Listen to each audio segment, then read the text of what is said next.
Bom, vamos lá então? Podemos começar? Vamos lá, então.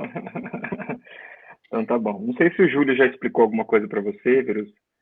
Não conversei nada com ele É ainda. assim, a ideia aqui é a gente fazer um bate-papo, tá? Informal, assim, sobre processo seletivo, né? E assim, sobre a sua experiência na empresa, se estiver fazendo estágio, se já estiver contratado, que empresas que você entrevistou e tal, para ajudar o pessoal que está mais no começo, que vai passar por esse processo, né, nos próximos anos, assim. Então a pessoa sempre fica, né, curiosa, com dúvida e com receio. Então, assim, para dar uma tranquilizada no pessoal, explicar como que funciona e tal. E aqui entre a gente é bem tranquilo também, não precisa ficar nervosa, nada assim. É, Estamos gravando, mas assim, é só para a gente poder publicar, né, para o pessoal e tal. Então é bem tranquilo, tá? Perfeito. É, então vamos lá. Hoje eu vou ficar meio quietinho aqui, o Júlio que vai conduzir aí a entrevista, porque senão eu fico fazendo muita palhaçada que atrapalha a condução da entrevista. Então tá bom? É isso aí, Júlio! vamos lá, então. Então vamos lá. Então hoje a gente está aqui com a Verussa Caride, né, Verussa? Verussa já Isso. foi minha aluna em algumas vezes, nem sei quantas vezes, e ela vai falar um pouquinho sobre processo seletivo, as empresas que ela prestou processo seletivo, um pouquinho dessa experiência do início de carreira para ajudar quem estiver passando por esse processo agora. Tá bom? Então, Júlio, começa aí as perguntas e toca o barco aí. Ok. Viruçá, seja bem-vindo, então, né? Primeira coisa, eu gostaria que você falasse um pouquinho do curso, né? Você está ainda cursando. Fala para a gente aqui qual o curso que você faz, né? E se está no final ou não, para a gente começar a falar mais depois sobre o processo seletivo em si, tá bom? Perfeito. Eu estou no final da graduação de Sistemas de Informação na FT, fui aluna do Plínio em algumas disciplinas, e estou realmente bem no finalzinho, na última reta. Falta só uma disciplina e o TCC. Maravilha, maravilha. E você está num estágio, é isso? Isso. Como que foi para você o processo seletivo, então, do estágio, para você entrar nesse estágio que você está hoje? Conta para a gente um pouquinho. Esse estágio que eu estou, eles fazem a seleção pela plataforma do GUP, que é uma plataforma que muitas empresas vêm utilizando, onde você consegue entrar lá, deixar alguns dados registrados, né, em relação a nome e ao próprio currículo, né? Eles têm dentro da própria plataforma espaço para você preencher essas informações de currículo, que perguntam tanto sobre curso quanto sobre atividades extracurriculares, né? Então, eles pegam esse currículo que já fica meio que pré-preenchido, eles já fazem uma pré-seleção, e no meu estágio eu ainda passei por 2 entrevistas. Uma entrevista que foi com o RH, que foi para ver uma questão relacionada a alinhamento de cultura, soft skills, e uma outra reunião que aí foi com um gestor e 2 sêniores do meu time, que aí já foi um pouco mais técnica, mas mesmo assim não foi algo muito especificamente técnico, até mesmo porque a área de atuação que o meu estágio é uma área que a gente acaba não vendo na faculdade, é algo muito específico de uma plataforma da própria Samsung que o CID trabalha junto, né? Porque o CID é o Instituto de Pesquisa que foi originalmente fundado pela Samsung. Entendi, entendi. Você participou de outros processos? Eles seguem Participei. mais ou menos a mesma linha? Não, na minha experiência, muito processo é diferente um do outro. Tem, que nem eu estava participando do processo da Ericsson. O processo da Ericsson foi completamente diferente. Eles tiveram uma semana de um desafio onde o nosso objetivo era ser uma empresa, onde a gente tinha recursos que a gente podia utilizar, tinha questão de dinheiro, tinha questão de fluxo de caixa, fluxo de material, e isso foi um processo da parte de seleção deles, para eles entenderem como a gente compreendia aquele desafio que a gente poderia fazer e produzir dentro daquele desafio. Outras empresas fazem só entrevistas, outras empresas têm bastante questões de código, né? Principalmente se for para uma vaga de desenvolvimento, muitas vezes eles pedem desafios de lógicas, e às vezes eles já definem algumas linguagens. Não tendem a ser linguagens muito específicas, mas a minha experiência pessoal, as empresas passavam em torno de 3 a 5 linguagens, onde você poderia escolher qual você se adapta melhor. Entendi. E lá na Samsung, lá, né? Como é o seu dia a dia lá? Conta para a gente um pouquinho assim, do seu trabalho lá, o que você realiza? Como que é o dia a dia lá seu? Eu entrei faz pouco tempo, eu ainda estou numa parte de aprendizado, então muito parte do meu dia eu acabo estudando a ferramenta que eu trabalho com. Nosso time aqui da CID de Campinas é um time global, então a gente presta todo o suporte global para as ferramentas do Knox e da Samsung, principalmente voltado para Android Enterprise. Na realidade, o foco é o Android Enterprise, né? E a Samsung tem diversas ferramentas que possibilitam o gerenciamento de dispositivos de empresas. Então, se você é uma empresa e você quer ter um nível maior de segurança no seu dispositivo mobile, você contrata essas ferramentas onde você consegue fazer uma configuração granular. E por conta disso, o meu time, ele presta um suporte para os usuários dessa ferramenta. Então, se uma empresa compra essa ferramenta e precisa de um suporte técnico relacionado a algum problema ou alguma dificuldade, o time global entra na situação para poder fazer essa parte de tanto informar sobre o que está acontecendo, porque às vezes as pessoas podem interpretar uma política de uma maneira que não era exatamente para aquilo foi criado. Às vezes as pessoas acham que funciona de uma maneira específica e na realidade às vezes é o oposto daquilo ou não é exatamente aquilo. Então entra tanto nessa parte um pouco educacional, mas principalmente na parte relacionada aos problemas técnicos mesmo que podem ocorrer. Entendi. A gente sempre conversa, né, eu e Plínio, sobre o que eles mais valorizam numa contratação, né? Então, porque surge assim, Verussa, a pessoa fala, o mais vale é o que sabe mais, que tem maior conhecimento técnico, né? E, às vezes, não é isso, né? A gente percebe em várias entrevistas que nós fizemos que o soft skills, né? Ele é muito bem avaliado, né? Muito bem requisitado para os candidatos, né? Que os candidatos estejam esse tal do soft skills, né? Como você foi assim também, eu estou achando que foi mais ou menos essa linha, não foi, Verussa? Foi, com certeza. Exatamente porque a área de atuação desse time é algo muito específico. Você não vê algo relacionado ao Android Enterprise na faculdade, muito menos sobre uma ferramenta específica da Samsung. É um nicho muito fechado e que você acaba adquirindo esse conhecimento muitas vezes na prática e na realização da atividade mesmo. Meu time tem pessoas de 10 anos e que às vezes ainda estão aprendendo novas coisas, até mesmo porque a ferramenta está sempre se atualizando, né? Nunca dá para ficar parado nesse mercado de tecnologia. Então, querendo ou não, é interessante você ter um conhecimento técnico, mas é o que eu vejo hoje em dia, principalmente para estágio, o pessoal preza muito pela essa questão de soft skills. Minha mãe, por exemplo, ela é professora, ela vive acompanhando notícia e ela acaba acompanhando a notícia de tecnologia por minha conta. Ela acaba falando, que legal que eu vi isso, não sei o quê. E ano passado, pelo menos uma vez por mês, ela me mandava uma notícia, ou que era que a área de tecnologia está em defasagem profissional, ou relacionado como as empresas hoje em dia não necessariamente preferem, mas que acabam muitas vezes contratando profissionais que não necessariamente têm conhecimento técnico e que elas preferem fazer um treinamento in-house, né? Uhum. E daí elas acabam moldando o profissional de acordo com a empresa, né? E na entrevista, você percebeu isso daí? Que estavam puxando mais soft skills. Como que você, na entrevista, vamos chamar assim, conquistou essa vaga, né? Na entrevista, eu fiz parte, por exemplo, da Atlética, né? Eu fiz parte da Atlética desde 2018, e isso é algo que eu sempre coloco no currículo, tanto porque é algo que eu tenho muito orgulho de poder ter feito parte disso, poder ter ajudado a gente a conseguir algumas coisas e avançado nesse quesito, e também porque eu sinto que eu aprendi muito fazendo parte da Atlética. Tem muitas coisas que a Verussa de 2 anos atrás faria diferente que a Verussa de hoje faz. Até mesmo por lidar com pessoas, né? A gente trabalha muito em grupo na faculdade, mas às vezes é por curto período de tempo. Você tem que fazer um trabalho, então você trabalha em grupo por um mês. Na Atlética, você acaba trabalhando em grupo durante 1 ano, 2 anos.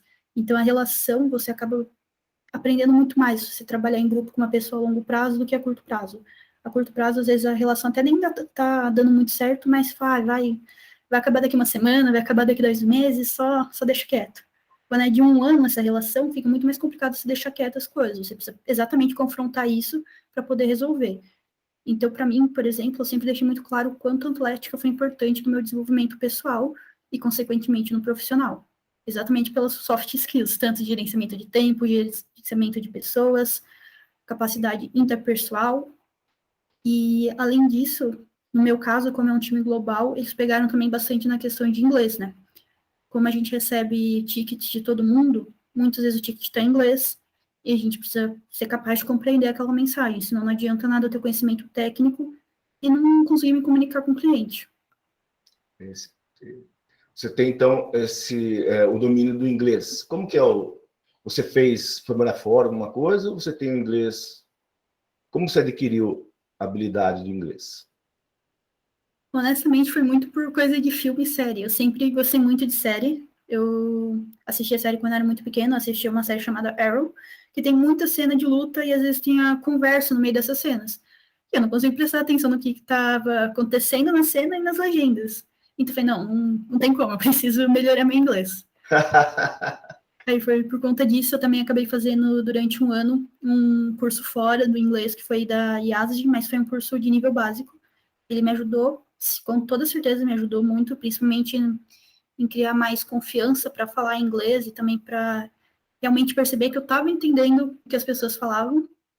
Mas para mim o principal foi essa questão de mídias, tanto séries quanto filmes, mas principalmente séries no meu caso. Legal. Só para ficar claro aí, nós não estamos sendo patrocinados pelo IASIS, tá? Mas Ainda fica não. a dica aí, se o pessoal quiser ajudar, né? Birusa, fala para o pessoal aí que está nessa luta aí, né, de entrar no mercado de trabalho e tal. Você se prepara para a entrevista? O que você faz quando você tem uma entrevista? Você vai preparada para a entrevista? Com toda certeza, eu acho muito importante você, no mínimo, saber o que aquela empresa faz. E principalmente saber a cultura dela, porque uma coisa que eu vejo que é muito importante hoje em dia, além da questão das soft skills, é ter esse relacionamento da cultura da empresa com sua cultura pessoal, com seus próprios valores. Não adianta eu trabalhar numa empresa que preza por X e Y quando eu não acredito naquilo. E assim, se eu for pensar como eu negócio, eu prefiro muito mais ter um funcionário que tem os mesmos valores que eu, as mesmas crenças, no sentido de que valoriza, por exemplo, colaboratividade, do que um funcionário técnico excelente, mas que não consegue trabalhar em equipe. Então, acho que é importante você ver essa questão da cultura da empresa e sua área de atuação. Muito bom. Outra coisa que eu ia te perguntar, deixa eu ver aqui, eu até anotei aqui. Na empresa,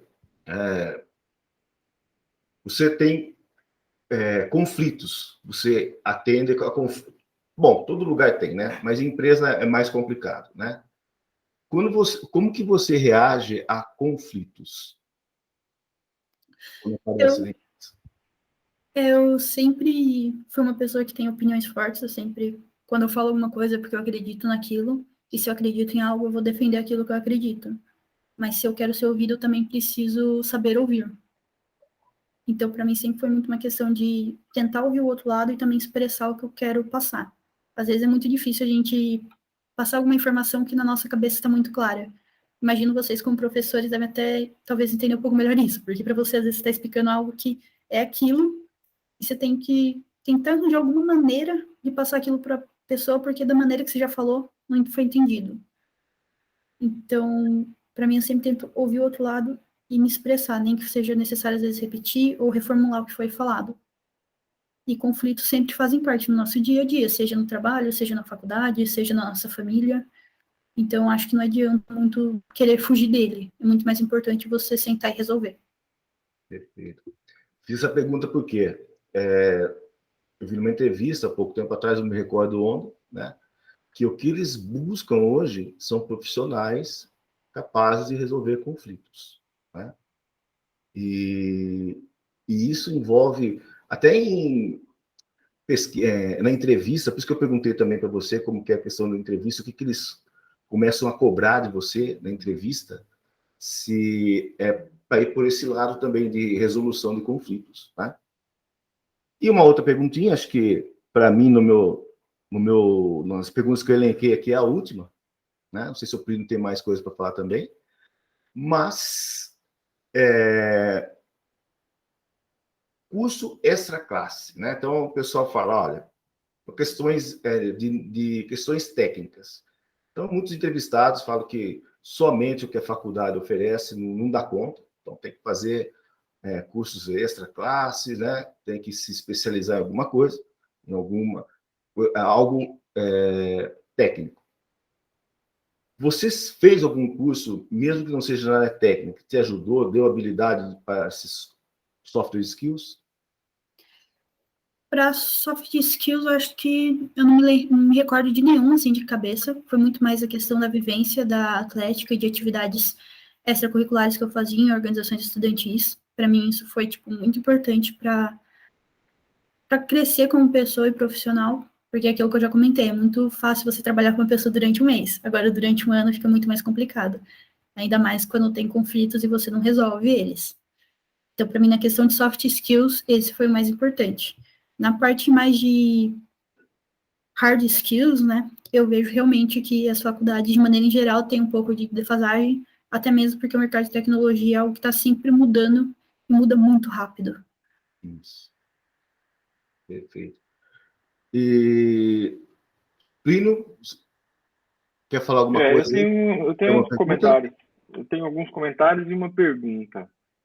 O comentário, assim, né, realmente a faculdade, nenhuma delas, nenhum curso universitário consegue acompanhar a evolução da tecnologia, né? Mas ela tem que dar a base para que o aluno saia e consiga acompanhar a tecnologia, né? Qualquer que seja ela, entenda os princípios que estão por trás ali e tal. E, infelizmente, eu tenho visto alguns alunos que não estão desempenhando bem algumas coisas básicas e aí tendo dificuldades no processo seletivo. Porque, como você mesmo falou, no seu caso, você não teve avaliação ali de programação porque nem era a sua área de atuação. Mas nos cursos que a gente trabalha, né, eu e o Júlio aí, muitos alunos vão acabar indo para o lado de ser desenvolvedores, é um primeiro passo ali que muitos acabam, né, tomando. E aí eu tenho visto alguns alunos com dificuldade. Eu estou, inclusive, entrevistando alguns alunos para iniciação científica e tal, e no exame de seleção para isso tem prova de algoritmos, assim, né? Desenvolver algoritmos. É em Java e tal, mas basicamente desenvolver um algoritmo. E eu vejo alunos com muita dificuldade, né? Coisa que me surpreende até, assim, a dificuldade dos alunos. Então, eu acho que para quem está se formando nesse tipo de curso, tem que tomar cuidado com isso, não pode ficar assim tão defasado nessa questão de implementação de coisas básicas, né? Tem que ir atrás, tem que ficar esperto, porque grandes empresas têm processo seletivo que aplica programação, né? E, em geral, é esse nível, né? É o nível que quer avaliar como que a pessoa raciocina, como que a pessoa estrutura um algoritmo e tal, meio que não importa a linguagem. Eles dão, como você falou, 5 opções aí, qualquer uma que você quiser fazer, né? Se você tiver experiência ali, vai fazer. Então, escolhe C, escolhe C++, Java, Python, qualquer uma, porque o que eles querem é avaliar a sua forma de raciocinar, a sua forma de estruturar, e quando é para dev, a sua forma de elaborar um algoritmo que resolva o problema, né? Entender e resolver. Isso aí é uma dica para todo mundo, né, que vai assistir isso aqui, muitos alunos vão assistir. Fique esperto com isso, vai atrás e tal, se prepara para ter um mínimo aí, porque essas disciplinas que dão essa base ficam lá para trás, né? No primeiro semestre, segundo semestre. E outra coisa que é muito cobrado, assim, indiretamente, é a questão de saber os conceitos de orientação a objetos, por exemplo, que são coisas básicas também, e que muitos alunos têm dificuldade e não pegam, né? Então, fica esperto nisso aí, para ir atrás, tá? Inclusive o Júlio tem vários cursos disso aí. Pode procurar lá no Udemy, no Coursera, no Hotmart, vai ter. Brincadeiras à parte, é isso. E Verussa, agora sim, pensando nesse aluno que está lá no primeiro semestre, segundo semestre, né? Eu divulgo esses links para os meus alunos de engenharia de software, meus alunos que estão fazendo outras disciplinas. Então, tem muito aluno ali do meio para trás do curso. Você já passou por isso, você já está no finalzinho, né? Como você mesmo falou. Que dica que você dá para essas pessoas, assim? Você disse que a Verussa de 2 anos atrás é diferente da de agora, aprendeu um monte de coisa. Você disse que muito por conta da atuação na Atlética, mas, claro, nem todo mundo vai conseguir ter esse tipo de atuação. Mas o que você acha que as pessoas devem, os alunos, né, que estão mais no começo, devem ficar espertos, né, ficar atentos, fazer, de repente fazer como você fez, ou fazer diferente do que você fez para ficar melhor no final? Que dicas que você dá para esse aluno que está mais no começo? Autoconhecimento. Virou meio que clichê hoje em dia as pessoas falarem sobre isso, principalmente porque já tem muito curso que retrata isso, mas acaba sendo relevante, principalmente quando você vai prestar processo seletivo. Você ter um pouco de autoconhecimento sobre o que você acredita, pelo aquilo que você preza, é importante, porque as empresas sabem o que elas prezam e no que elas acreditam, elas sabem a cultura delas e os valores delas. Então, elas vão buscar pessoas que estão alinhadas com aquilo. E não faz sentido para você participar de um processo seletivo de uma empresa que acredita em algo que você não acredita. E tá tudo bem. Você não é obrigado a trabalhar lá. Você tem que achar algum lugar que você vá gostar de trabalhar e que faça sentido para você. É aquela meio que história que o pessoal fala que, nossa, segunda-feira de novo. Não tem que ser segunda-feira de novo. Tem que ser um dia bom como qualquer outro dia. E você também não tem que ansiar pelo final de semana. E, na minha visão, isso tem muito a ver com você estar alinhado com o que a empresa acredita. Se a sua empresa é uma empresa que quer que as pessoas vistam a camisa, fazem vários eventos e quer que os funcionários estejam lá, que às vezes são até eventos de lazer, né, não são necessariamente eventos de trabalho, é importante você também ser uma pessoa que gosta de estar nesse tipo de evento, que entende que estar nesse tipo de evento é enriquecedor para você como pessoa, como para o seu time. Então, para mim, eu acho que é muito importante você ter um pouco de autoconhecimento sobre quem você é e o que você busca. Exatamente para você saber o que buscar, né? Fica difícil prestar estágio para um lugar que eu não sei se aquele lugar faz sentido para mim. Tá, não, excelente. Isso é importantíssimo em qualquer fase da sua vida, né? E certamente nessa fase onde você está entrando no mercado de trabalho, é importantíssimo para você, assim, gostar do que você faz e fazer com prazer, certamente vai te dar uma vantagem, né? No começo é essencial isso. Mas o que eu estou te falando, assim, em relação à faculdade em si, né, o dia a dia na universidade, pensando para esse aluno que está no segundo semestre, ele nem está pensando ainda em mercado de trabalho, né? Ele está pensando em, tem que passar em cálculo, né? Assim, o que é que você, como você já passou por isso, entendeu? Você já foi novato na universidade, o que você falaria para esses novatos? Autoconhecimento, beleza, mas ele ainda é muito novo, né? Principalmente os alunos que vêm para o diurno, são alunos que eles acabaram de ser do colegial, né? Então, tudo bem, eles vão ter que chegar nesse nível também de se preocupar com o autoconhecimento, mas agora eles têm um problema mais imediato, que é se resolver ali dentro da faculdade, né? Se colocarem. O que você passaria de dica para esse aluno especificamente, que está ali mais no começo, que ainda está cheio de dúvida, que às vezes ainda está no ritmo de festa, ainda está no ritmo de sentir falta da família. O que é que ele tem que ficar atento ali no começo, né? Porque o primeiro ano as coisas passam muito rápido, né? E se ele não aproveita as coisas certas, ele pode ficar enroladíssimo, né? Tomar muita reprovação ou não aproveitar direito as disciplinas. Segundo semestre, primeiro e segundo semestre, com certeza, mas segundo ano também. Então, assim, o que você falaria para esse público especificamente? Quando eu entrei na faculdade, era no presencial, né? Agora, nos últimos 2 anos, tem sido tudo muito mais à distância. Mas uma das primeiras coisas que aconteceram quando eu entrei na faculdade foi veteranos chegarem e trocarem ideia comigo e perguntar, tipo, você tá gostando?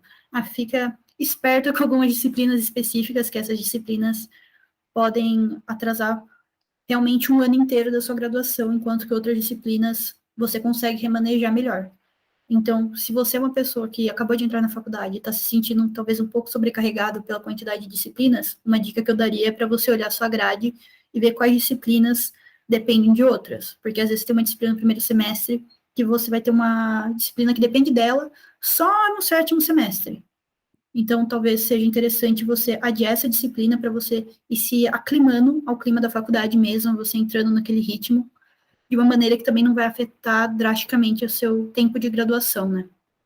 Eu acho que isso é importante. Mas acho que a principal dica seria conversa com seus veteranos. Aquelas pessoas já passaram literalmente pelo que você está passando. Eu também cheguei de uma outra cidade, caí de paraquedas em Limeira, para cursar sistema de informação sem conhecer ninguém, sem nem saber direito onde eu estava, e teve pessoas que chegaram e me falaram, ó, fica esperta com essa disciplina, tem tal evento que vai ser legal. As faculdades hoje em dia fazem muitas semanas sobre tecnologia ou semanas de cursos específicos. E às vezes essas semanas trazem muitas tecnologias novas que o curso não comporta. Eu lembro que, por exemplo, na FT teve uma dessas semanas falou sobre blockchain. E na graduação, em nenhum momento a gente chega a ver o que é um blockchain. Então foi muito interessante, porque eu pude ver algo que era atual e que se não fosse pessoas falando, ó, aproveita essa oportunidade, talvez passasse batido por mim. E além disso, reforçar de novo, atividades extracurriculares, independente se é atlética, se é centro acadêmico, corre atrás de alguma que para você faça sentido, porque às vezes tem extracurriculares que são específicas de curso e tem extracurriculares que não necessariamente se especificam num curso, mas que tem cunhos sociais, tem cunhos esportivos, e é muito interessante você poder participar disso, nem que seja por um curto momento de tempo, mas para você ver como que é participar de uma organização onde você meio que tem que ser seu próprio chefe, porque por mais que tenham pessoas lá que vão ter uma senioridade, muitas das coisas você vai ter que correr atrás por si só, e você vai ter que buscar o conhecimento e estar engajado e interessado em fazer aquilo acontecer. Ótimo, excelente. É isso aí mesmo que eu queria ouvir, tá? Porque eu vejo que muitos alunos, eles perdem. E aí você pode concordar ou discordar, mas a gente tem um diferencial ali na FT e na Unicamp, né, como todo, que existe muita coisa a ser feita, né? Assim, Sim, aparece muita oportunidade, né, desses eventos, de atuação em projetos, né, de ter o centro acadêmico fazendo coisas, ou o atlético fazendo coisas e tal. Então tem muita oportunidade para fazer coisas. E eu vejo que algumas coisas são feitas para o aluno, e às vezes até pelos próprios alunos, né, que nem a Semana de Tecnologia, nem todos os alunos aproveitam, né? Muitos alunos acham que é semana de folga, né? Então eles não aparecem na faculdade e tal, né? E acabam perdendo esse tipo de oportunidade que você está falando, né? De ter tecnologia que não é abordado na disciplina normal da faculdade, que é normal, né? Não tem como. Mas tem essas oportunidades aí, o cara não aproveita, né? Não vai, não se interessa, aí não tem como realmente, né? Pegar essas coisas. Então, e essa questão de conversar com veteranos, conversar com as pessoas, eu vejo também, tem muitos alunos que eles ficam meio com medo, assim, né? E no começo é muita coisa ao mesmo tempo, que muda totalmente, né? Você sai de um ambiente colegial, onde tudo é regradinho, tudo é definido para você, tudo está no cronograma, as disciplinas que você vai fazer já estão certinhas na sua grade, é tudo mastigadinho para você.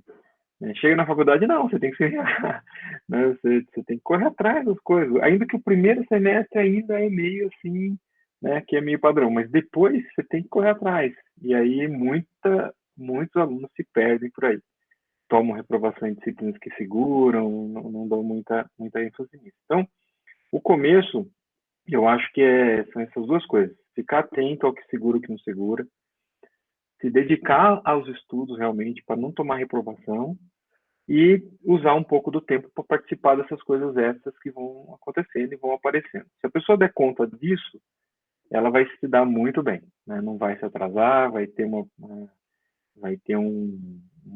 bagagem grande quando ela chegar mais no final do curso e vai ter boa chance de ir para o mercado de trabalho muito bem colocada, né? Que é o que está acontecendo com você aí. Você está trabalhando num centro de pesquisa, num dos principais do Brasil, né?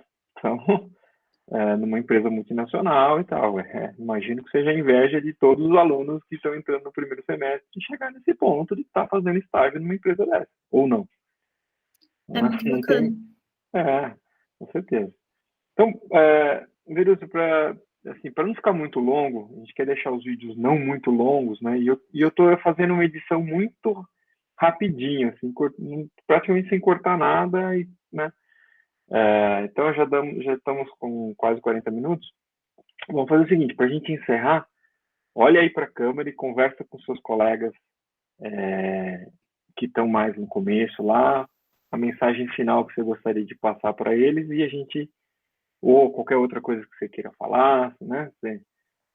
Para finalizar. Então é o seu momento para você falar diretamente não com a gente, você está falando com seus colegas para finalizar a entrevista, tá bom? Manda bala aí. Acho que a principal dica que eu posso passar para vocês é realmente entrar em contato com seus veteranos, independente do curso que você faça, tem alguém que provavelmente já fez esse curso antes, acabou de sair do estágio que você estava, está um pouquinho à frente. Querendo ou não, por mais seja 1 ano, 2 anos de diferença, essa pessoa já passou por problemas que você ainda vai passar, e ela pode te orientar para você passar por essas situações de uma maneira um pouco mais fácil, um pouco mais tranquila. E aproveita as oportunidades que você tem, que nem o Plínio comentou, a Unicamp tem muita coisa acontecendo durante todo o tempo, e essas coisas que acontecem, que às vezes parece ser besteira ou uma tonteira, algo momentâneo, na realidade tem um baita potencial de fazer você crescer tanto como pessoa quanto profissional. E além disso, te torna um profissional diferenciado dentro do mercado. Hoje em dia, você ter o nome de uma instituição no seu diploma não faz mais tanta diferença como fazia anos atrás. O conhecimento hoje você consegue achar de certo modo, em qualquer lugar. Na internet está aí exatamente para isso. Ela divulga muito conhecimento e qualquer pessoa com acesso à internet consegue ir buscar conhecimento por diversas ferramentas. Então, às vezes, o nome da instituição não faz muita diferença. O que faz é você buscar esse conhecimento, você mostrar para a empresa que você é uma pessoa proativa, você mostrar para eles que você é uma pessoa interessada naquilo. Então, acho que minha dica principal seria isso. Busque atividades que mostram que você é uma pessoa proativa, você é uma pessoa interessada e que também façam sentido com o que você acredita e com aquilo que você se alinha. É isso aí, Veruso. Parabéns. Oh. Muito obrigado aí pelo seu tempo, muito obrigado pela conversa. Acho que vai ser bem construtivo aí para os colegas.